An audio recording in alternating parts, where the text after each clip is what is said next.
Wyoming Territory, 1876. The vast, unforgiving plains of the American frontier stretched before Dalton Drake like an endless sea of grass, golden under the setting sun. At 25 years of age, Dalton had already seen more hardship than most men twice his age. His lean, muscular frame bore the evidence of years spent breaking horses and driving cattle across the rugged terrain. Beneath his wide-brimmed Stetson, his eyes, green as spring sage, harbored a wariness that belied his youth. As he guided his dun gelding up the rise overlooking Timber Creek, Dalton adjusted his bandana and surveyed the sprawling valley below. The small settlement huddled against the foothills, a collection of weathered buildings clinging to civilization in a land that seemed determined to scrub it away. "What do you think, Scout?" Dalton murmured to his horse.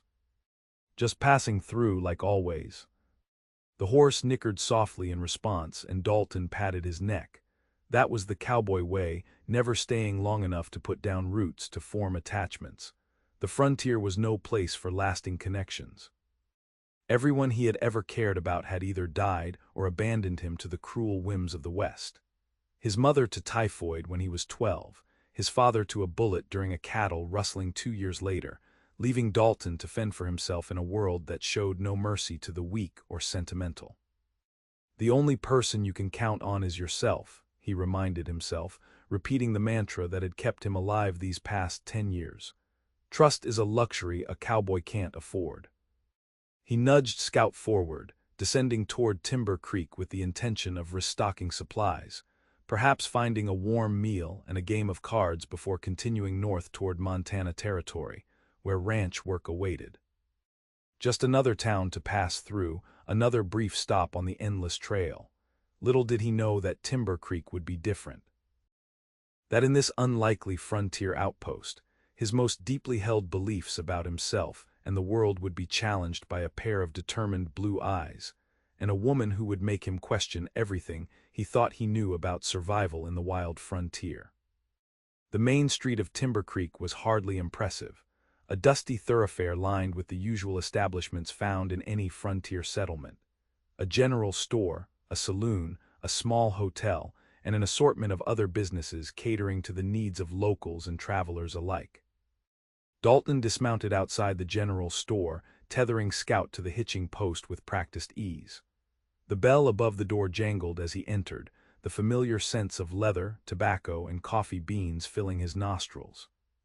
The proprietor, a balding man with spectacles, barely glanced up from his ledger. "Be with you in a moment," the man called. Dalton nodded and began browsing the shelves, mentally cataloging the supplies he needed. Coffee, beans, bacon, ammunition, the necessities of a solitary life on the trail. The door opened behind him, the bell announcing another customer. Dalton paid no mind until he heard a feminine voice that seemed oddly out of place in this rough-hewn town. "Excuse me, Mr. Finch, but I believe our order from Cheyenne should have arrived on yesterday's stage. My father sent me to inquire." Dalton turned, curiosity getting the better of him, and found himself looking at a young woman he judged to be about 20 years old. Her honey-blonde hair was partially concealed beneath a practical bonnet, but what showed caught the sunlight streaming through the dusty windows. She wore a simple blue calico dress, practical for frontier life but somehow appearing elegant on her slender frame. What struck him most, however, were her eyes, a clear, determined blue that reminded him of high mountain lakes he'd encountered on his travels. "Miss Fairchild," the shopkeeper evidently missed her. Finch said with considerably more enthusiasm than he'd shown Dalton. "Indeed, your father's shipment arrived. I've kept it aside as requested." "Thank you," she replied with a smile that transformed her already comely features into something Dalton found difficult to look away from. It was only when she glanced in his direction that he realized he'd been staring. He quickly averted his eyes, focusing intently on a display of canned goods as if they were the most fascinating items he'd ever encountered. "Good day to you, sir," she said politely, surprising him with her direct address. Frontier etiquette dictated that respectable young women didn't engage strangers in conversation, particularly rough-looking cowboys passing through town. "Ma'am," Dalton replied with a tip of his hat, his voice rougher than intended from disuse. How long had it been since he'd spoken to anyone besides Scout and the occasional trail boss? "You're new to Timber Creek," she observed. Not a question but a statement. "Just passing through," he confirmed, offering the phrase he'd uttered in countless towns across the Western Territories. Something flickered across her expression, curiosity perhaps, or amusement. "Everyone is just passing through Timber Creek, until they find a reason to stay." Before he could formulate a response to this unusual declaration, Mr. Finch returned from the back room carrying a wooden crate. "Here we are, Miss Fairchild. Your father's medical supplies all accounted for." Medical supplies, Dalton found himself asking, the words escaping before he could think better of it. "My father is the doctor in Timber Creek," she explained. "Dr. James Fairchild. I'm Julia Fairchild." She extended her gloved hand in a gesture that seemed both proper and oddly bold for a frontier town. After a moment's hesitation, Dalton took it, feeling strangely self-conscious about the calluses on his palm. "Dalton Drake," he offered. "Well, Mr. Drake," she said, retrieving her hand, "should you find yourself in need of medical attention during your brief stay in our humble town, you know where to find us." Her tone carried a hint of challenge, as if she doubted his insistence on merely passing through. Before he could respond, she had collected her package and departed, leaving the bell jingling in her wake and Dalton with the unsettling feeling that something fundamental had just shifted in his carefully ordered existence. That evening, sitting alone at a corner table in the Timber Creek saloon, Dalton found his thoughts returning unbidden to Julia Fairchild. He nursed a whiskey, barely tasting it as he contemplated the inexplicable way the doctor's daughter had lingered in his mind. The saloon was typical of frontier establishments, smoky, noisy, filled with the sounds of clinking glasses, rough laughter, and a slightly out-of-tune piano. "You look like a man with something weighing on his mind," said a voice, interrupting his reverie. Dalton looked up to find a man of about 50 standing beside his table. Tall, with graying hair and a trimmed beard, he wore a vest over a clean white shirt, with the sleeves rolled up to reveal forearms that spoke of a life of physical labor despite his professional appearance. "Dr. Fairchild, I presume," Dalton guessed, noting the resemblance to Julia around the eyes. The man raised an eyebrow in surprise. "Indeed I am, and you have the advantage of me, Mr. Drake." "Dalton Drake," he gestured to the empty chair across from him. "Would you care to join me, Doctor?" "I believe I will." The doctor settled himself in the chair with a sigh that spoke of a long day's work. "So, Mr. Drake, how is it you know me when I don't recall making your acquaintance?"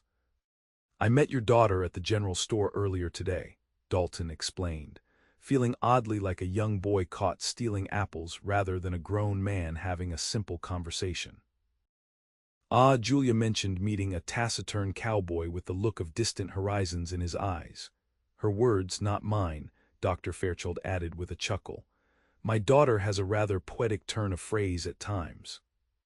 Dalton shifted uncomfortably, unsure how to respond to the fact that Julia had spoken of him to her father. "She seems observant." "That she is," the doctor agreed, signaling to the barkeep for a drink of his own. "Too observant for her own good sometimes. Makes her an excellent assistant in my practice, though. Notices things most would miss." "She assists you in your medical work?" Dalton asked, genuine interest piqued despite his usual reticence. Dr. Fairchild nodded. "Since her mother passed 5 years ago. Julia has a natural aptitude for healing. Could have gone east for proper training if we had the means." A flash of regret crossed his features before he masked it with a smile. "But she's content to learn from my old medical texts and practical experience." The doctor's whiskey arrived, and he raised it in a small salute before taking a sip. "So, Mr. Drake, what brings you to our little corner of Wyoming? We're hardly on the main trail for most travelers." "Work," Dalton replied simply. "Heading up to the Moore Ranch in Montana Territory. They're short-handed for the spring roundup." "Ah, the cowboy life, always moving, never settling." Dr. Fairchild studied him over the rim of his glass. "If you don't mind my saying so, you seem young for such a rootless existence." "Most men your age are looking to stake their claim," build something lasting. Dalton's jaw tightened almost imperceptibly. The frontier is no place for putting down roots, Doctor. Not if you want to survive. Is that so? The older man's gaze was keen, assessing. Strange, I've found quite the opposite to be true. It's connection to others that helps us weather the harshness of frontier life. Isolation is what kills out here, both body and spirit. Before Dalton could formulate a response, a commotion erupted at the bar. A burly man with a shock of red hair slammed his fist down, face contorted in anger. "I said I ain't paying for watered-down whiskey, Henry," he bellowed at the barkeep. "You been cheating folks long enough." The bartender, presumably Henry, held up his hands placatingly. "Now, Bert, you know I don't water down my liquor. You've just had enough that your taste buds ain't working right." "Are you calling me a drunk?" Bert's face flushed darker than his hair, and he reached for the pistol at his hip. Dr. Fairchild was on his feet immediately. "Bert Thompson, don't be a fool," he called firmly.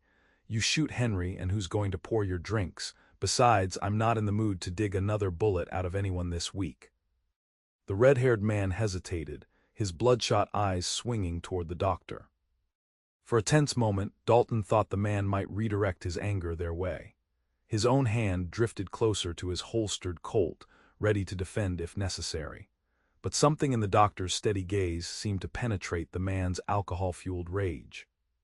With a muttered curse, Bert Thompson released his grip on his pistol. "Fine," he growled, "but I'm taking my business elsewhere from now on, Henry." As the man stormed out, the tension in the room dissipated like morning mist under the sun. Conversations resumed, and Dr. Fairchild sat back down with a weary shake of his head. "That's the third time this month Bert's threatened to shoot someone," he remarked. "One of these days, words won't be enough to talk him down." Dalton was impressed despite himself. "You handled that well." The doctor shrugged. "When you've patched up as many bullet holes as I have, you develop a certain perspective on the foolishness that causes them." He finished his whiskey and stood. "Well, Mr. Drake, it's been a pleasure. If you're staying in town a bit, you should come by for supper tomorrow evening. Julia makes an excellent venison stew." Caught off guard by the unexpected invitation, Dalton hesitated. "I wouldn't want to impose." "Nonsense, we keep a place set for visitors, one of Julia's customs. Says no one should eat alone in Timber Creek if they can help it." The doctor extended his hand. 7 o'clock if you're of a mind. We're the White House behind the small building with the medical sign, can't miss it. As Dr. Fairchild departed, Dalton remained at his table, puzzling over the encounter. He had planned to restock his supplies and leave Timber Creek by noon tomorrow. The Moore Ranch was expecting him in 10 days, and he preferred to arrive early rather than late. There was no logical reason to delay his departure for a dinner invitation from people he barely knew. Yet as he retired to his rented room at the hotel, Dalton found himself calculating. If he left the day after tomorrow instead, he'd still reach the Moore Ranch with time to spare. And it had been a long while since he'd had a home-cooked meal. He told himself it was merely practical to accept hospitality when offered on the frontier. Nothing more than that. But even as sleep claimed him, blue eyes and a challenging smile haunted his dreams, suggesting his logical mind wasn't entirely in control of this particular decision. The next day dawned bright and clear, the kind of perfect spring morning that made even the dusty streets of Timber Creek appear almost picturesque. Dalton spent the morning seeing to Scout's needs, a fresh shoe from the blacksmith, good grain, and a thorough brushing, then restocking his own supplies at the general store. Throughout these mundane tasks, he repeatedly told himself he would be continuing his journey north that afternoon. Yet when Mr. Finch casually mentioned that the stage had brought in fresh coffee beans from Denver, Dalton found himself purchasing some as a gift for the Fairchilds' dinner table. The action was so foreign to his usual behavior that he almost put the package back, but something stopped him. "Just common courtesy," he muttered to himself as he exited the store, the package tucked into his saddlebag. "Nothing more." As the afternoon waned, Dalton's resolve to leave town weakened further. He told himself he was merely being practical. Why rush when he had time to spare? A good meal and a full night's rest before the long journey north was sensible, not sentimental. At precisely 7 o'clock, Dalton found himself standing on the porch of the white clapboard house behind the doctor's office, his hat in one hand and the package of coffee beans in the other. He had taken unusual care with his appearance, visiting the barber for a shave and a haircut, and donning his least worn shirt, a light blue one that he kept for special occasions, though he'd be hard-pressed to name the last special occasion he'd encountered on the trail. Before he could knock, the door swung open to reveal Julia Fairchild, her honey-blonde hair now free of its bonnet and arranged in a simple but becoming style. She wore a dress of deep green that complemented her fair complexion and brought out the blue of her eyes. "Mr. Drake," she said with that same direct gaze that had disconcerted him in the store, "you came." "Was I not expected?" he asked, suddenly uncertain despite the explicit invitation. A smile bloomed on her face. "Expected but not certain. Father said he invited you, but I've learned that many travelers prefer to keep to themselves." She stepped back, opening the door wider. "Please come in." The Fairchild home was modest but welcoming. A parlor with well-worn furniture, bookshelves laden with volumes both medical and literary, and an upright piano in the corner. The scent of cooking food wafted from what Dalton presumed was the kitchen, making his stomach growl appreciatively. "Something smells wonderful," he said, hoping to cover the awkward moment. "Venison stew as promised," Julia replied, "along with fresh bread and apple pie for dessert. I hope you're hungry." "A man would be a fool not to be," he said, surprising himself with the ease of the response. He held out the package.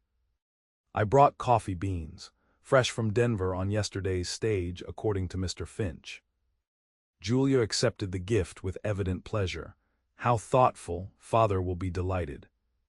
He claims no civilized household should ever run short of good coffee." She gestured toward an inner doorway. "He's just finishing with a patient. Mrs. Peterson's baby has colic again." "Please make yourself comfortable." As Julia disappeared into what he assumed was the kitchen, Dalton remained standing, uncertain of his place in this domestic scene. The room spoke of permanence, of lives built and sustained in one place, the very antithesis of his existence for the past decade. Family photographs in simple frames, a crocheted throw over the back of a rocking chair, books clearly read and reread judging by their worn spines. He was still standing there when Dr. Fairchild entered from the adjoining office, rolling down his shirt sleeves. "Mr. Drake, glad you could join us." The doctor seemed genuinely pleased, further confusing Dalton's sense of his place in this scene. "I see Julia's abandoned you." "Please sit down. Can I offer you a drink before dinner?" "No, thank you, sir," Dalton replied, finally taking a seat in an armchair that proved more comfortable than it appeared. "I brought some coffee beans, but your daughter took them to the kitchen."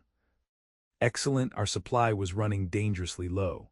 Dr. Fairchild settled himself in the chair opposite. "So, tell me more about your travels. Where were you before Wyoming?"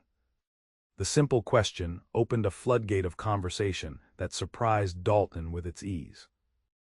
Before he knew it, he found himself recounting his journeys through Colorado, New Mexico, and Arizona territories over the past year, the cattle drives, the landscapes, the characters he'd encountered. Dr. Fairchild proved an attentive listener, asking questions that revealed a curiosity about the wider world beyond Timber Creek.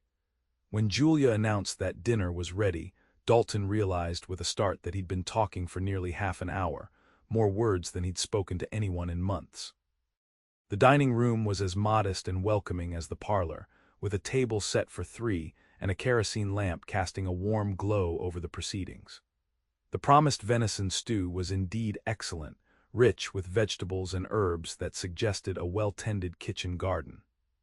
"This is delicious, Miss Fairchild," Dalton said after his first few bites. "Best meal I've had in longer than I can remember." "Julia," she corrected gently, "if we're breaking bread together, surely we can dispense with such formalities." Dalton glanced at Dr. Fairchild, uncertain if such familiarity was appropriate, but the older man merely smiled and nodded.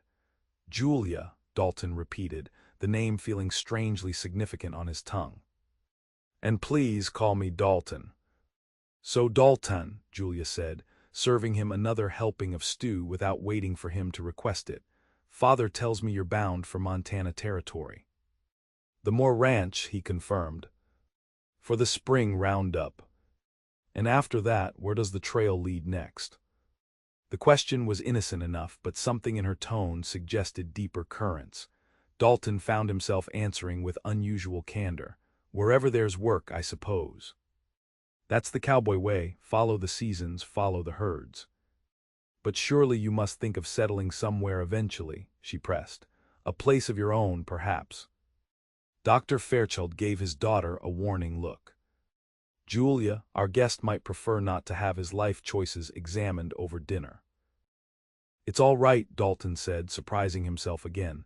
"It's a fair question. Truth is, Miss Julia, I've never given much thought to settling. The frontier isn't kind to permanent arrangements." "How so?" she asked, her blue eyes intent on his face. Dalton hesitated, unused to articulating the philosophy that had guided his adult life. People who put down roots become targets, for nature's cruelty, for human greed. When you build something in one place, you give the world a fixed point to strike at. A silence followed his words, the kind that suggested he'd revealed more than he intended. "Doctor." Fairchild studied him thoughtfully over his spectacles, while Julia's expression reflected not the judgment he expected, but something closer to compassion. "You've lost people," she said softly. Not a question, but a gentle statement of perceived fact. Dalton looked down at his plate, uncomfortable with her perceptiveness.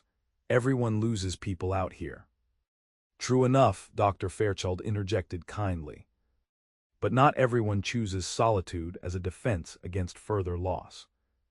Before Dalton could respond to this uncomfortably accurate assessment, Julia rose from her chair. "I think this conversation calls for pie, don't you? And perhaps some of that excellent coffee."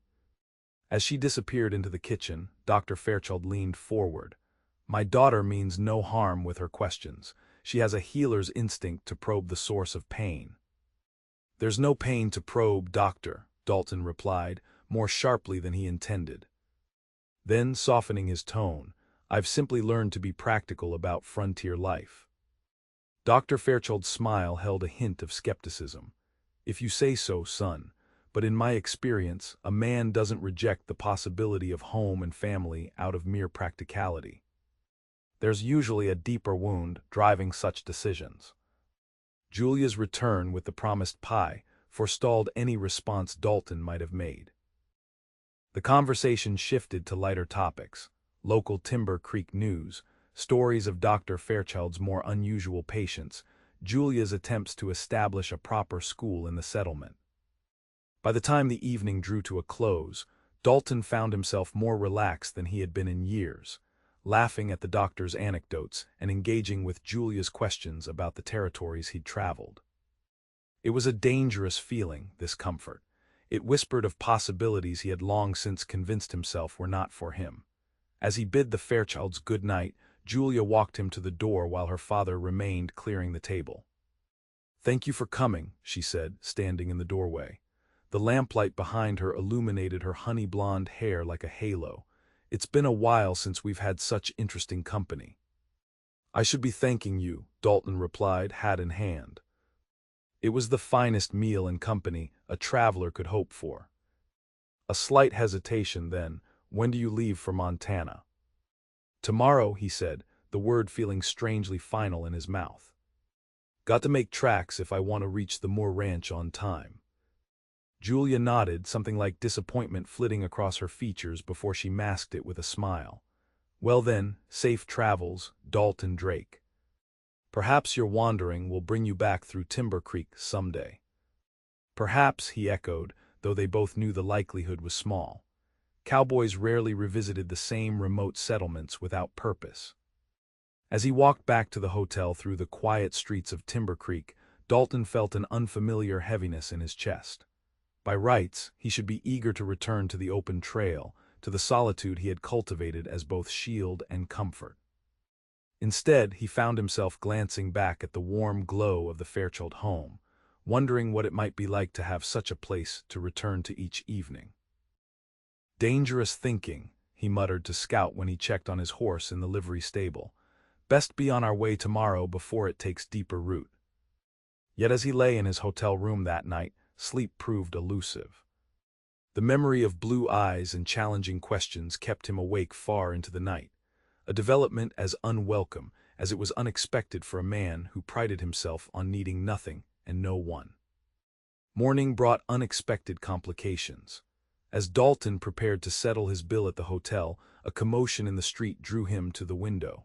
A wagon had overturned at the edge of town, and a crowd was gathering around what appeared to be injured passengers. Without conscious thought, Dalton found himself hurrying outside, drawn by the instinct to assist that had been ingrained in him since childhood. Even a loner didn't ignore folks in trouble. That was the code of the West. As he approached the scene, he spotted Dr. Fairchild already kneeling beside a man pinned beneath the wagon. Julia was there too, her skirt soiled with dust as she tended to a woman whose head was bleeding profusely. "Need an extra pair of hands, doctor," Dalton called, reaching the overturned wagon. Dr. Fairchild looked up, relief evident on his face. "Dalton, yes, indeed, we need to lift this wagon off poor Mr. Jenkins here. Careful now, his leg appears broken." Several men from town had already gathered, and with Dalton's added strength, they managed to lift the heavy wagon enough for others to drag the injured man clear. Once freed, Dr. Fairchild began examining him more thoroughly. "Julia, how is Mrs. Jenkins?" he called to his daughter. "Concussion, I think," she replied, her voice steady despite the blood staining her hands. "The bleeding is superficial, but she's confused and disoriented." "We need to get them both to the office," Dr. Fairchild declared. "Dalton, could you help carry Mr. Jenkins? He shouldn't put any weight on that leg." What could he do but agree? With another man from town, Dalton carefully transported the injured Mr. Jenkins to the doctor's office, while others assisted with Mrs. Jenkins. The couple, he learned, were traveling from Denver to visit their daughter in Timber Creek when a spooked horse had caused the accident. In the ordered chaos of the doctor's examining room, Dalton found himself pressed into service holding bandages, fetching water, and assisting however he could. Julia worked alongside her father with a competence that impressed him. No squeamishness, no hesitation, just calm efficiency as she cleaned wounds, prepared splints, and administered medication under Dr. Fairchild's direction. Hours passed before both patients were stabilized, Mr. Jenkins with his leg set and splinted, Mrs. Jenkins with her head wounds stitched and bandaged. By then it was well past noon, and Dalton's planned early departure was clearly not happening. "I can't thank you enough for your help," Dr. Fairchild said as they washed up afterward. Having an extra steady hand made all the difference. "I didn't do much," Dalton demurred, drying his hands on the towel Julia offered. "On the contrary," she said, a smudge of dirt still on her cheek despite her attempts to clean up. "You were exactly where you were needed, exactly when you were needed. Some might call that providence. Others might call it inconvenient timing," he replied with a hint of humor, surprising himself. "I'd planned to be halfway to Montana by now." "The trail will still be there tomorrow," Dr. Fairchild observed mildly.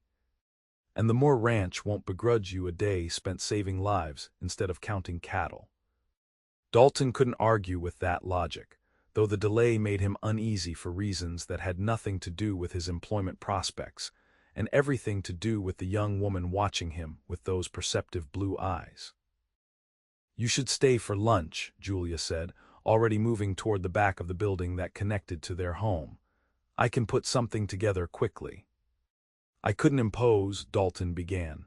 "Nonsense," Dr. Fairchild interrupted. "You've earned your keep today. Besides, I need to discuss something with you."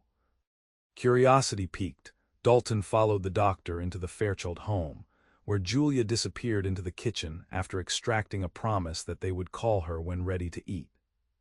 Once they were seated in the parlor, Dr. Fairchild leaned forward, his expression serious. "Dalton, I have a proposition for you, one I hope you'll consider carefully before refusing." "Sir," Dalton said, wary of what might be coming. "The Jenkins aren't the first accident victims we've treated, nor will they be the last. Timber Creek sits at a crossroads of several trails, and we see our share of injuries, travelers thrown from horses, wagon accidents, not to mention the usual frontier ailments and injuries among locals. The doctor sighed, removing his spectacles to clean them. The truth is, I'm not getting any younger. Julia is a tremendous help, but there are times when we need more strength than the two of us can provide.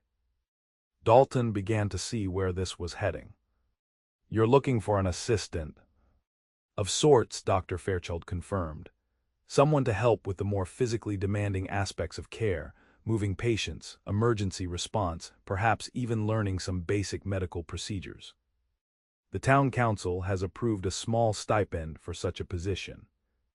Dr. Dalton said carefully, I'm flattered, but I'm not qualified for medical work. I'm a cowboy, not a healer. You have steady hands, a calm demeanor under pressure, and you don't faint at the sight of blood, Doctor. Fairchild countered, that puts you ahead of half the men in Timber Creek already. The rest can be taught. Dalton shook his head. I've got a job waiting in Montana. I can't just abandon my commitments. I understand, the doctor said, but the position will remain open for a while. Perhaps after your work at the Moore Ranch concludes, you might consider returning to Timber Creek instead of drifting to the next job. Before Dalton could formulate a response to this unexpected offer, Julia called from the kitchen that lunch was ready. Throughout the simple meal of cold ham, bread, and leftover apple pie, Dalton's mind churned with conflicting thoughts. On one hand, the idea was preposterous. He had never stayed in one place longer than a season since his father's death. The thought of settling in Timber Creek, becoming part of a community, learning a skill beyond riding and roping, it ran counter to everything he had believed about his place in the world. On the other hand, as he watched Julia and her father interact, their easy affection and shared purpose evident in every exchange, something long dormant stirred within him. A yearning for connection, for meaning beyond mere survival. You're awfully quiet, Julia observed as they finished their meal. Has father scared you off with his proposition? Dalton managed a smile, just thinking. A dangerous pastime, she teased, and Dr. Fairchild chuckled. Don't push him, Julia. The man has a right to consider his options without our badgering. After lunch, Dalton helped clear the table, then reluctantly announced that he should prepare for departure. You're still leaving today? Julia asked, unable to completely mask her disappointment. I should, he replied, though with less conviction than he'd intended. I've delayed long enough. Dr. Fairchild extended his hand. Well then, safe travels, Dalton, and remember the offer stands. Timber Creek will be here if you decide to return. As Dalton shook the doctor's hand, he felt the weight of the choice before him. Continue on the solitary path he had walked for a decade, or consider the possibility of something different, something he had convinced himself was impossible for men like him. Thank you, sir, I'll give it thought. Julia walked him to the door once more, this time in the bright light of afternoon rather than the intimate glow of evening. I hope you'll consider father's offer, she said directly. We could use someone like you here. Someone like me, Dalton echoed, genuinely curious about how she perceived him. Someone who understands that helping others isn't weakness, she replied. Someone who acts on instinct when people are in need, without calculating the cost to himself first. Her assessment caught him off guard. Was that how she saw him? It was at odds with how he had seen himself for so long, a loner, a survivor, focused on his own preservation in a harsh world. You give me too much credit, he said finally. Julia shook her head, a strand of honey-blonde hair escaping from its pins to frame her face. I don't think I do. I think perhaps you give yourself too little. With that parting observation hanging between them, Dalton bid her goodbye and headed toward the livery stable to collect Scout. The afternoon was advancing, and if he pushed, he could still make decent progress before nightfall. As he saddled Scout, Dalton tried to focus on the journey ahead, the familiar rhythm of life on the trail, the simplicity of man and horse moving through the vast landscape. Yet his thoughts kept circling back to the Fairchild home, to Julia's perceptive gaze and her father's unexpected offer. Just get moving, he told himself firmly, leading Scout out into the sunshine. Once you're back on the trail, all this will fade like morning mist. Mounting up, Dalton guided Scout toward the north road out of Timber Creek. As they passed the general store, Mr. Finch waved from the doorway. Outside the saloon, a man Dalton recognized from the previous night's poker game tipped his hat in friendly acknowledgement. Even the blacksmith called out a farewell as they rode past. Small gestures, insignificant in themselves, yet collectively they created an uncomfortable awareness. In just 2 days he had become known in Timber Creek. Not just a nameless drifter passing through, but Dalton Drake, the cowboy who helped Dr. Fairchild save the Jenkins couple. At the edge of town, Dalton paused, looking back at the collection of buildings that constituted Timber Creek. From this distance, it looked like dozens of other frontier settlements he had passed through, unremarkable, temporary, a brief way station in the vast wilderness. Yet something felt different, or perhaps it was he who was different after his brief stay. With a click of his tongue, he urged Scout forward, leaving Timber Creek behind. The familiar sensation of the open trail stretching before him should have brought the usual sense of freedom. Instead, for the first time in memory, it felt oddly like loss. 2 days into his journey north, Dalton made camp beside a creek swollen with spring runoff. As he tended to Scout and prepared his simple evening meal, his thoughts continued to drift back to Timber Creek with frustrating regularity. "This is ridiculous," he muttered to himself, stirring the beans warming over his small fire. "Known those people 2 days, and here I am dwelling on them like some lovesick boy." Scout whickered softly from where he grazed nearby, as if offering commentary on his master's unusual preoccupation. "Don't you start," Dalton admonished the horse. "We've got a good life, you and me, free to go where we please, no one depending on us, no one to disappoint or be disappointed by." The horse merely continued grazing, unimpressed by this rationalization. As darkness settled over the landscape, Dalton leaned back against his saddle and gazed up at the emerging stars. Normally, this was his favorite time on the trail, the peaceful solitude, the vast canopy of stars overhead reminding him of his insignificance in the greater scheme of things. It was comforting in its way to be merely one small speck in the enormous wilderness, unburdened by expectations or attachments. Yet tonight, the solitude felt less like freedom and more like emptiness. He found himself wondering what the Fairchilds might be doing at this hour. Was Dr. Fairchild reading one of his medical texts by lamplight? Was Julia playing that piano he'd noticed in their parlor? Were they perhaps discussing him, or had he already faded from their thoughts? "Get a hold of yourself," he muttered, pulling his blanket tighter around his shoulders as the night air cooled. "You're imagining connections that don't exist." But as he drifted toward sleep, it was Julia's voice he heard in his mind, challenging his long-held beliefs about survival and solitude on the frontier. "Someone who understands that helping others isn't weakness," she had said, seeing something in him that he had denied for years. The next morning, Dalton continued north, trying to focus on the journey and the work that awaited him at the Moore Ranch. By midday, he had convinced himself that his preoccupation with Timber Creek was merely the novelty of having engaged in actual conversation after months of solitude. Nothing more significant than that. Then he topped a rise and saw the plume of black smoke rising in the distance, in the direction he'd come from. Fire on the frontier was a terror like no other, swift, merciless, consuming everything in its path. Though the smoke appeared to be many miles behind him, Dalton felt a chill that had nothing to do with the spring breeze. Timber Creek lay in that direction. "It's probably nowhere near the town," he reasoned aloud. "Likely a lightning strike or a careless campfire miles away." Yet even as he spoke, he wheeled Scout around, eyes fixed on the ominous dark smudge marring the otherwise clear sky. "We should check," he told the horse, already urging him into a gallop back the way they had come, "just to be certain." As Dalton rode south, the smoke grew more defined and his concern deepened. It wasn't the diffuse cloud of a prairie fire, but a concentrated plume that suggested buildings burning. The kind of smoke that meant human habitation was under threat. By the time he crested the final hill overlooking Timber Creek late that afternoon, his worst fears were confirmed. The southern edge of the settlement was ablaze, with flames visible even from this distance. People scurried about like ants, forming bucket brigades from the creek that gave the town its name. Dalton spurred Scout down the slope, riding hard into the chaos of the burning town.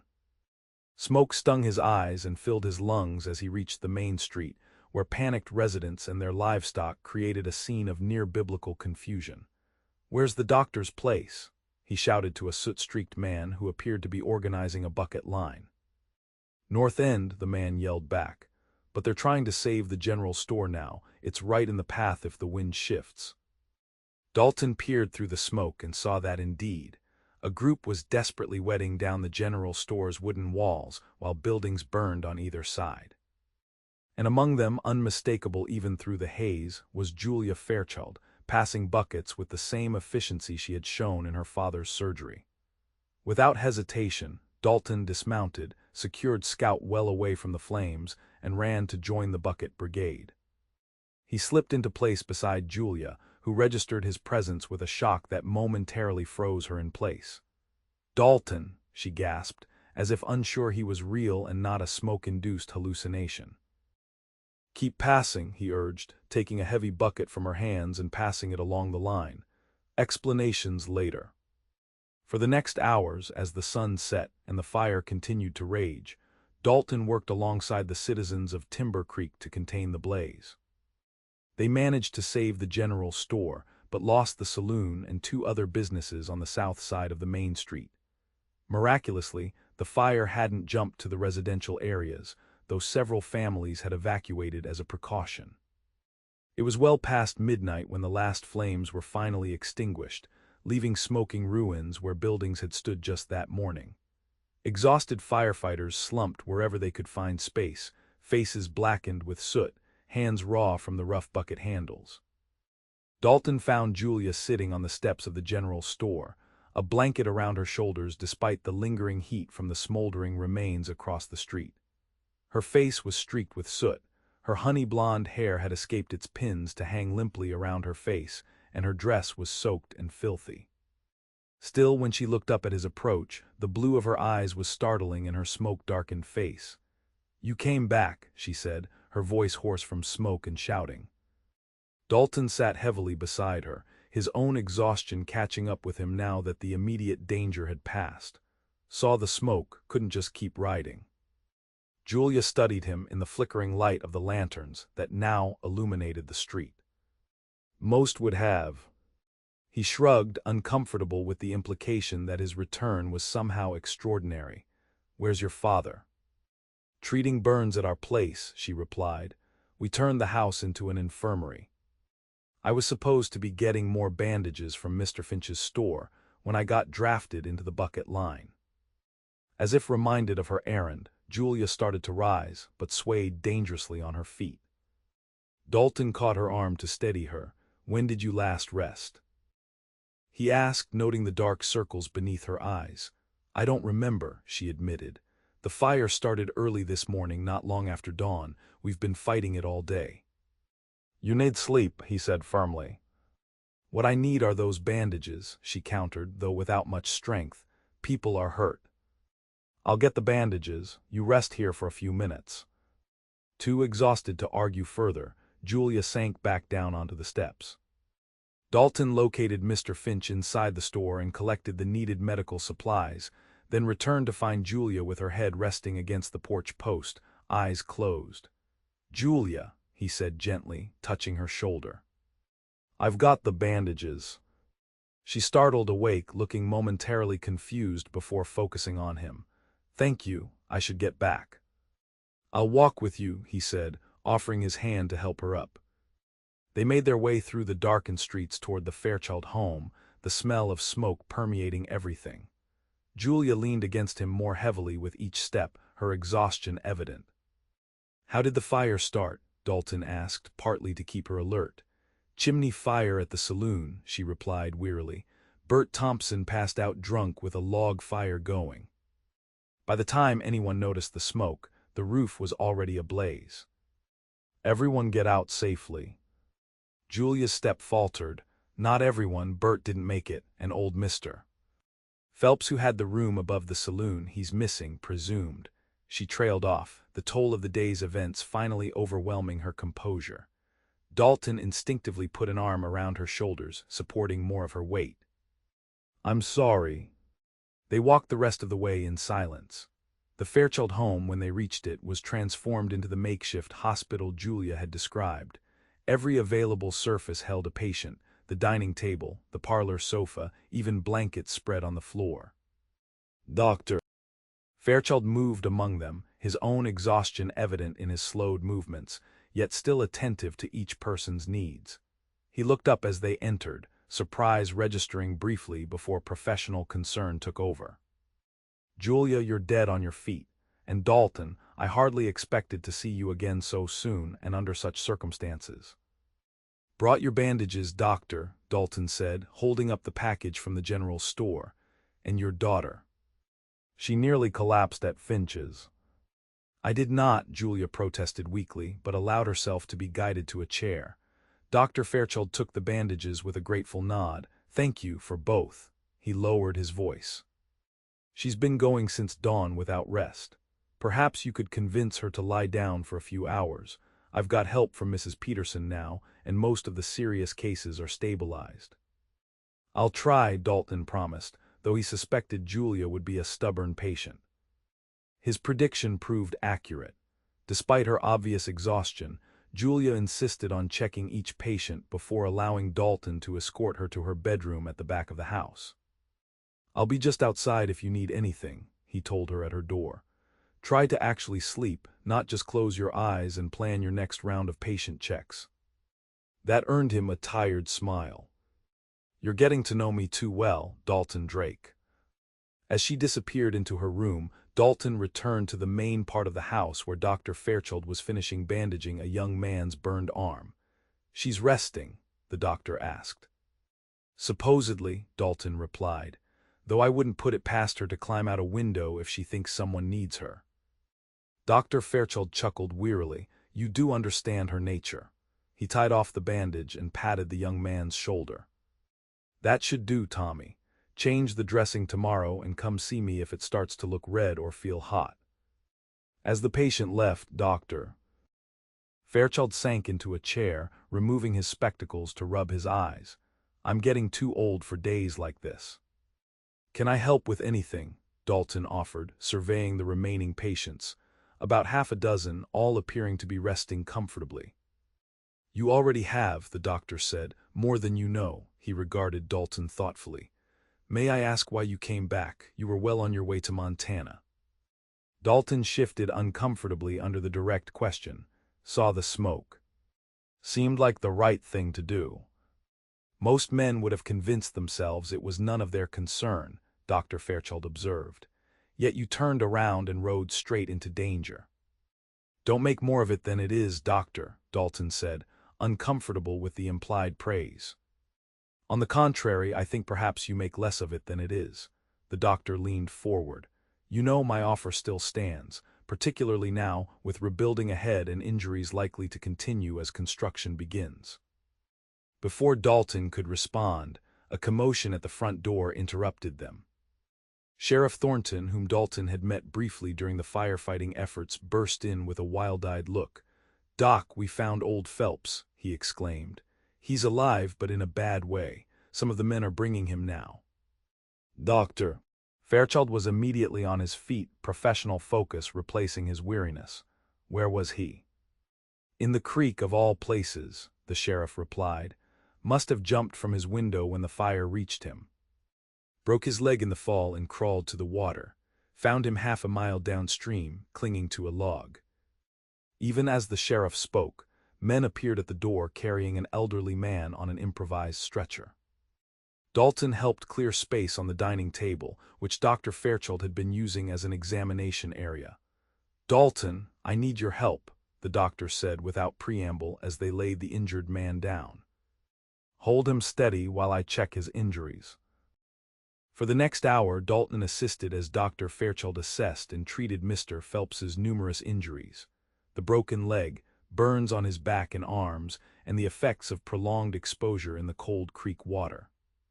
The old man drifted in and out of consciousness, occasionally groaning in pain but never fully waking. "Will he make it?" Dalton asked quietly as they finally stabilized the patient. Dr. Fairchild sighed. "Hard to say. He's old and these are serious injuries. But he survived the fire and hours in that creek, so he's clearly got fight in him." As they finished with Mr. Phelps, Julia appeared from her room, looking only marginally more rested but determined to help. "I heard voices," she explained, already moving to check on the new patient. "Mr. Phelps, thank goodness." "You were supposed to be sleeping," Dalton admonished gently. "I did sleep," she replied. "For at least an hour, that's plenty." "Doctor." Fairchild and Dalton exchanged a look of shared exasperation, but neither argued with her. As the night wore on into early morning, they worked together caring for the injured, changing bandages, administering pain medication, and ensuring everyone was as comfortable as possible. By dawn, the immediate crisis had passed. Most of the less seriously injured had returned to their homes, leaving only Mr. Phelps and two others who needed continued observation. Dr. Fairchild finally insisted that Julia get proper rest, and she was too exhausted to argue this time. As she headed back to her room, she paused beside Dalton. "Thank you," she said simply, "for coming back, for helping, for everything." There was something in her gaze, a vulnerability, a question that made Dalton's chest tighten strangely. "Get some sleep, Julia," he said softly. "I'll be here when you wake up." Only after she'd gone did he realize the implication of his words. Not just that he would remain until she woke, but the suggestion of a more permanent presence. The thought should have alarmed him, sent him reaching for his hat and the door. Instead, it settled within him like an ember, warm and unexpected. Dr. Fairchild, observing from across the room, said nothing.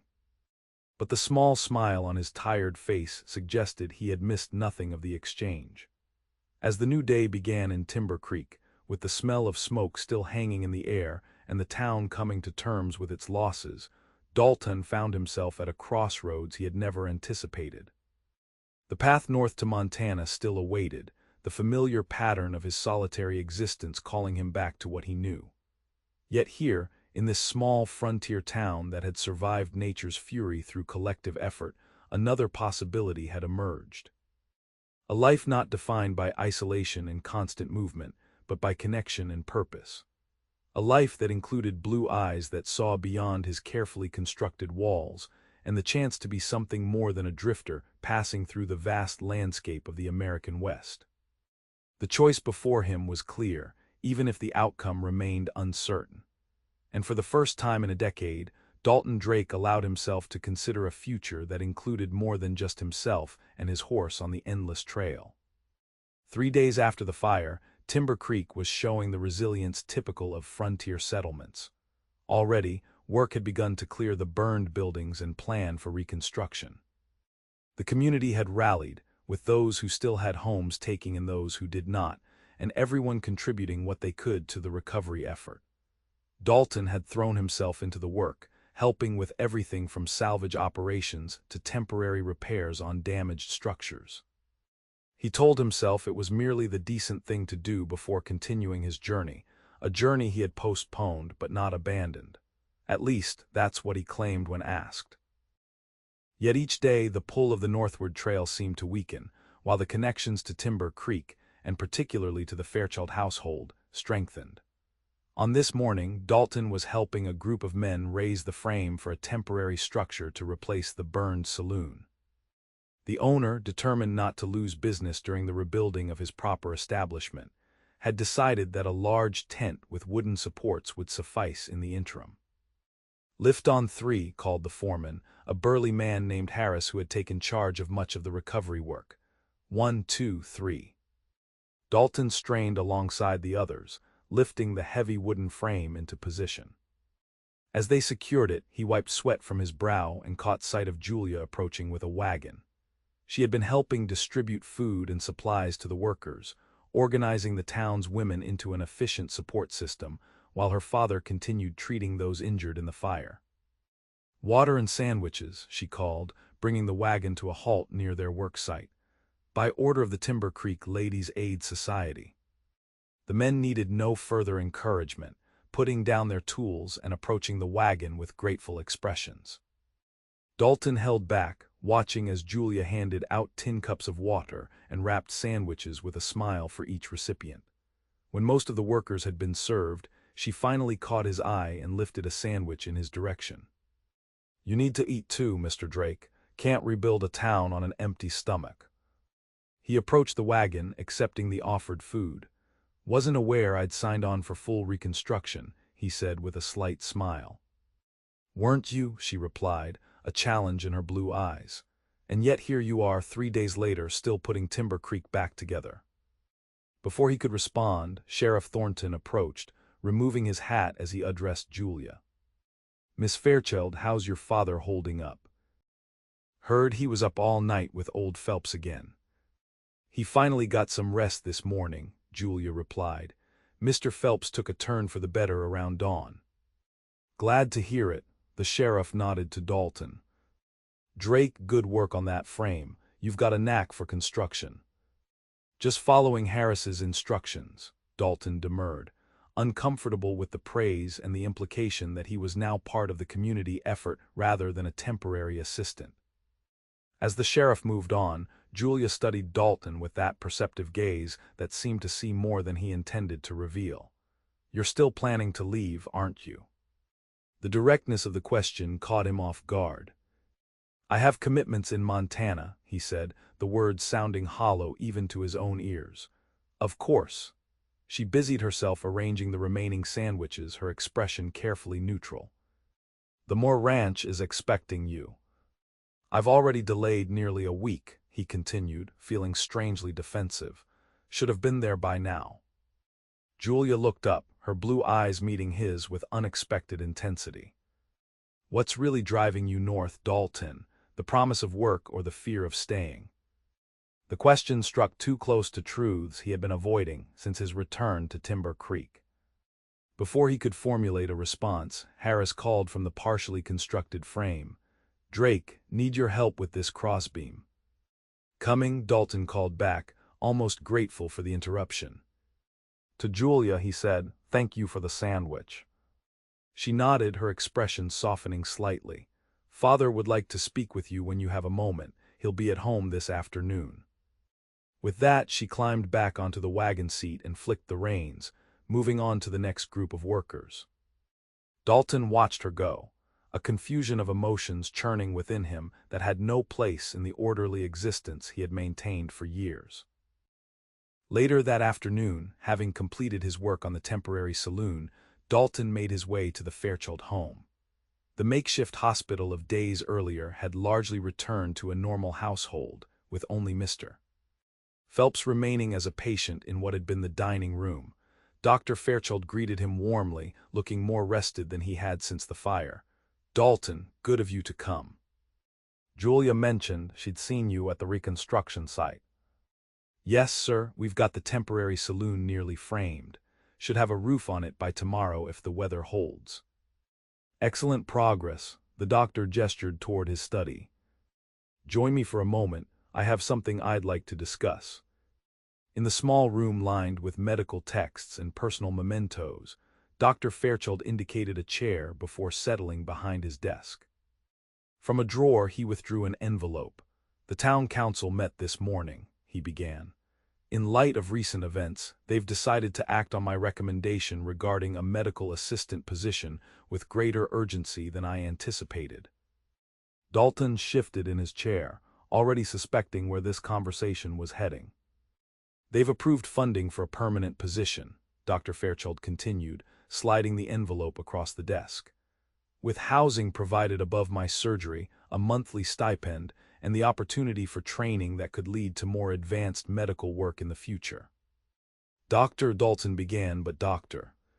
Fairchild held up a hand. "Before you refuse outright, I want you to understand what you've demonstrated here in Timber Creek. During the fire and its aftermath, you showed not just physical capability, but a genuine concern for others that can't be taught. You've worked tirelessly alongside people who were strangers to you a week ago, asking nothing in return. Anyone would have done the same, Dalton said uncomfortably. No, they wouldn't, Dr. Fairchild corrected gently. That's precisely the point. Many men would have continued north, convincing themselves that Timber Creek's troubles weren't their concern. You turned back. He leaned forward, his expression earnest. Dalton, I understand you have commitments elsewhere. But I'm asking you to consider this opportunity. Not just for what Timber Creek can offer you, stability, purpose, community, but for what you can offer Timber Creek. Dalton stared at the envelope, its plain paper somehow representing a fork in the trail of his life. I don't know anything about medicine. You know about helping people, Dr. Fairchild countered. The rest can be learned. I was young once too, uncertain of my path. Sometimes it takes someone else recognizing your potential before you can see it yourself. A knock at the study door interrupted them. Julia entered with a tray holding a teapot and cups. I thought you might want some refreshment, she said, setting the tray on a side table. Her eyes flickered to the envelope on the desk, then to Dalton's face, but she made no comment. Thank you, Julia, her father said. Would you mind sitting with Mr. Phelps for a while? I believe he's awake and would welcome some company. Of course.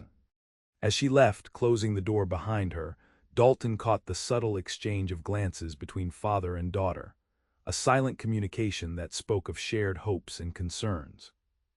Dr. Fairchild poured tea for both of them before continuing. I won't pressure you further, Dalton. The offer is there if you want it. Take some time to consider. And if I decide to continue to Montana? Dalton asked, finally giving voice to the question that had been growing in his mind. The doctor's expression remained kind, but a hint of disappointment showed in his eyes. Then we'll wish you well and be grateful for the help you've already provided, but I think you'd be leaving something important behind, and I don't just mean the position. The implication was clear, and Dalton felt a flush of heat rise to his face. You mean Julia. I mean the connection you've begun to form here, with the town, with its people, and yes, with my daughter, Doctor. Fairchild sipped his tea before continuing. I've watched how you look at her, Dalton, and how she looks at you when she thinks no one is observing. Sir, No need for explanations or declarations, the doctor interrupted gently. Julia is a grown woman with a mind of her own, and you are a man who must make his own choices. I simply ask that whatever decision you make it with full awareness of what you might be gaining or losing. The conversation shifted to less charged topics after that. The progress of the town's recovery, Mr. Phelps's improving condition, the weather forecast for the coming week. Yet beneath the ordinary exchange lay the weight of the envelope still sitting on the desk between them and the choice it represented. As Dalton finally took his leave, Dr. Fairchild pressed the envelope into his hand. Just think about it, he said. That's all I ask. In the main room, Dalton paused to look in on Mr. Phelps, who was indeed awake and engaged in conversation with Julia. She sat beside his bed, reading from a newspaper while the elderly man listened with evident interest. And they're saying the railroad might reach Cheyenne by year's end, she was saying. Imagine that, Mr. Phelps, trains coming right into Wyoming Territory. Changing times, the old man replied in a weak but clear voice. Don't know if it's for better or worse, but changing all the same. Julia glanced up, noticing Dalton in the doorway. Look who's come to visit Mr. Phelps. The elderly man turned his head slightly. Ah, the young fella who helped pull me out of the creek, or so they tell me, can't say I remember much of it myself. That was mainly the sheriff and his men, Dalton corrected. I just helped the doctor patch you up afterward. Well, I'm obliged all the same, Mr. Phelps said. Doc says I might have a limp when all's said and done, but that's a sight better than being dead. It certainly is, Julia agreed, marking her place in the newspaper. And speaking of the doctor, he wanted me to give you your medicine now that you're awake. As she administered the medication, Dalton watched her gentle efficiency, the way her hands moved with confidence and care. It struck him that in her own way, Julia was as much a healer as her father, perhaps with less formal training, but with the same innate compassion and practical skill. "I should get back to the reconstruction site," Dalton said when she had finished. "See if they need more help before sundown." Julia walked him to the door. Outside, the late afternoon sun cast long shadows across the still smoky town, but there was an energy of renewal in the air as work continued on multiple buildings. "Did Father offer you the position?" she asked directly. Dalton nodded, patting the pocket where he had placed the envelope. "He did." And the single word carried a weight of unspoken questions. "I told him I'd think about it," Dalton replied honestly. Julia studied his face, searching for something beyond his words. "The Moore Ranch is still waiting," she observed. "Yes." "Dalton," she began, then hesitated, seeming to gather her courage. "I know we've known each other only a short time, and I have no right to ask anything of you.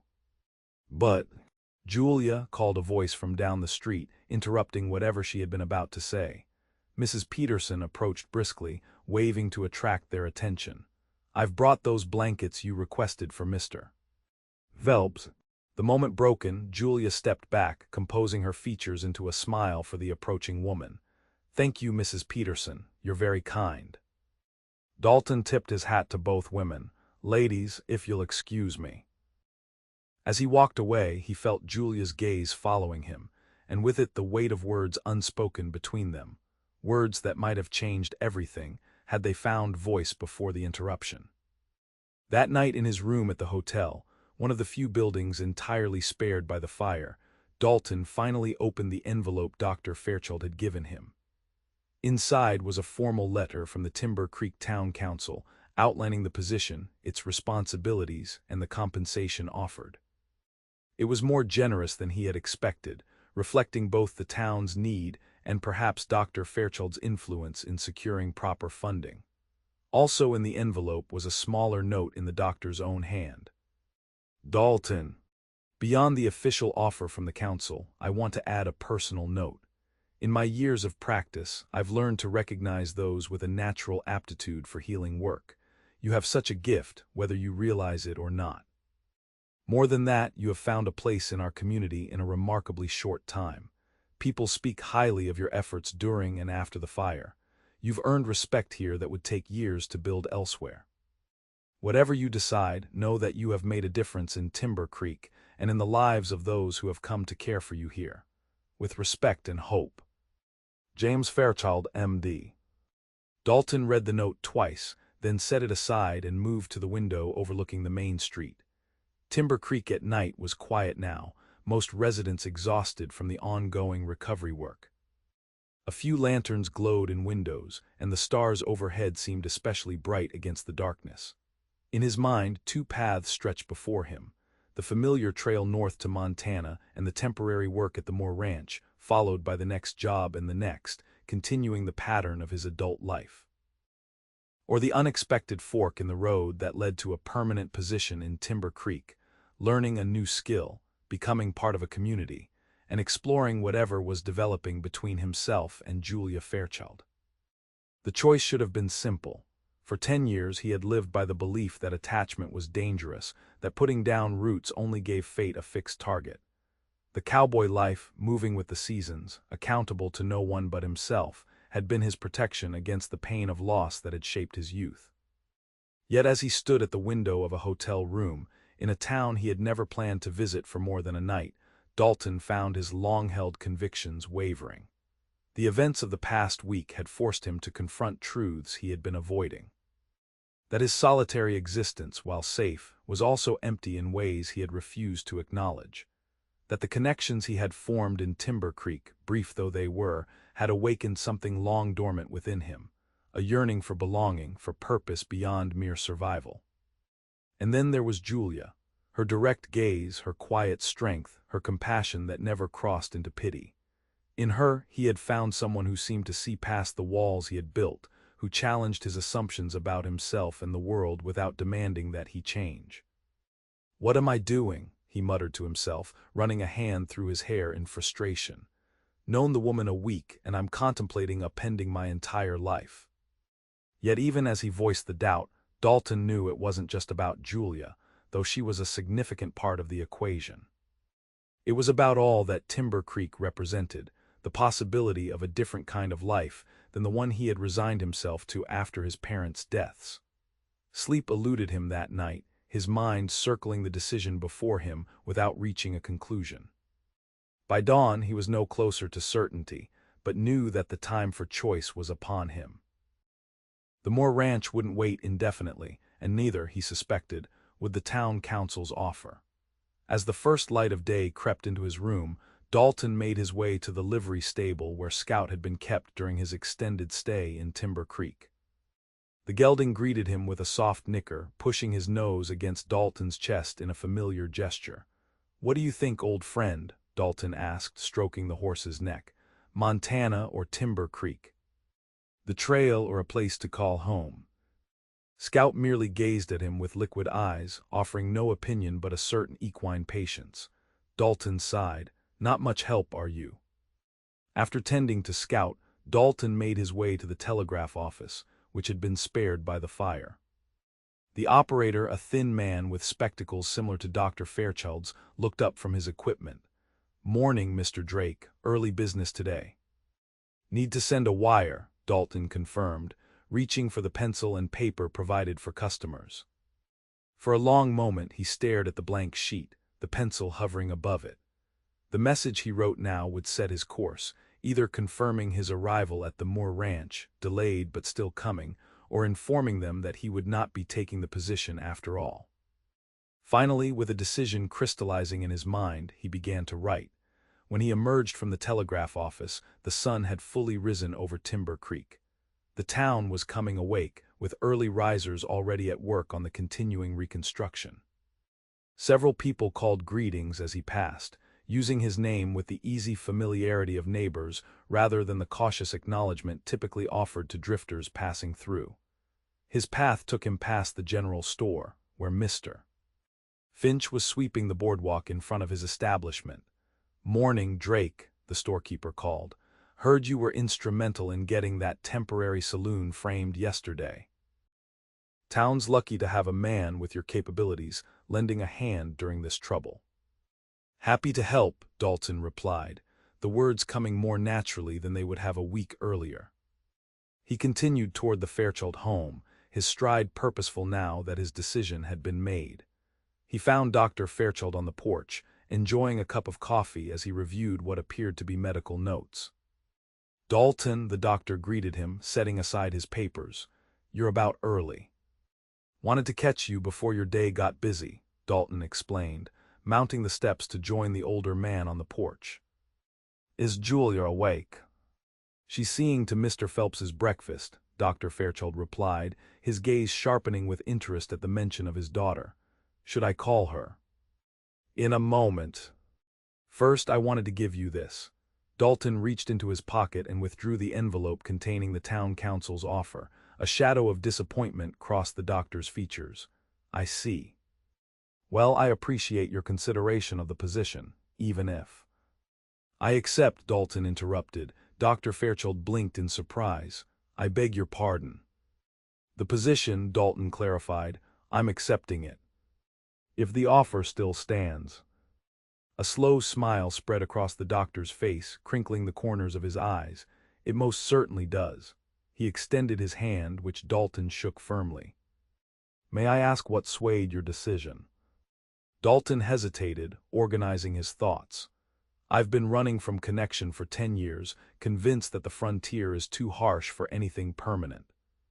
But this past week in Timber Creek has shown me something different, that it's through community, through helping each other, that we withstand the hardships of frontier life." He glanced toward the door, behind which Julia was going about her morning duties. "And I've realized that while the Cowboy Trail offered freedom, it was a lonely kind of freedom.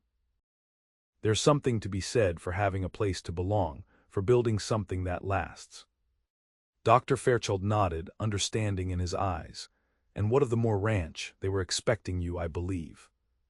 "Sent a wire this morning explaining the circumstances," Dalton replied. "Recommended a good hand I worked with in Colorado who I know is looking for a position. They'll manage." The front door opened, and Julia appeared with an empty breakfast tray, pausing in surprise at the sight of Dalton on the porch. "Good morning," she said, a question in her voice. "Julia," her father said, rising from his chair, "Mr. Drake has something he'd like to discuss with you. I'll see to Mr. Phelps for now." Taking the tray from his daughter's hands, Dr.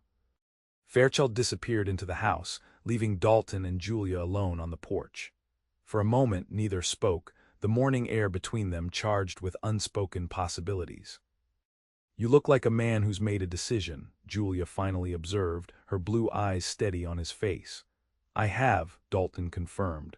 "I've accepted your father's offer of the medical assistant position." Joy bloomed on her features, lighting her face in a way that made Dalton's breath catch. "You're staying in Timber Creek." "I am." He moved closer, close enough to see the flecks of darker blue in her eyes. "If that's agreeable to you." "Why would my opinion matter?" she asked, though the slight tremor in her voice belied the casual question. "Because I suspect we'll be working closely together," he replied, "and because I think you know that my decision isn't just about the job." Julia's cheeks colored slightly, but she held his gaze. "What is it about, then?" "It's about discovering that what I've been running from, connection, attachment, the risk of loss, might actually be what makes life worth living." Dalton took a deep breath. "It's about finding something in Timber Creek I never expected to find, a community, a purpose." "And?" she prompted softly when he hesitated. "And you," he finished simply, "someone who sees me as I could be, not just as I've been." Julia's expression softened, vulnerability and hope mingling in her features. "I did wonder if I might have something to do with your decision. I hoped, but I didn't want to presume." "You have everything to do with it," Dalton admitted, "though I suspect your father has known that longer than either of us." A smile tugged at her lips. "Father does have a rather annoying habit of being right about people." "Julia," Dalton said, taking her hand in his, "I can't promise I won't still struggle with old fears. The belief that the frontier is too harsh for lasting happiness is deeply ingrained in me. But I want to try to build something here, with the town, with your father's practice, and with you, if you're willing." Her fingers tightened around his. "I am more than willing, Dalton Drake. I've known since you rode back into a burning Timber Creek that you were not the drifter you claimed to be." The morning sun caught in her honey-blonde hair as she looked up at him, expectation clear in her gaze.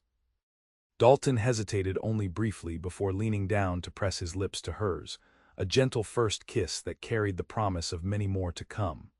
When they finally parted, Julia's eyes were bright with emotion.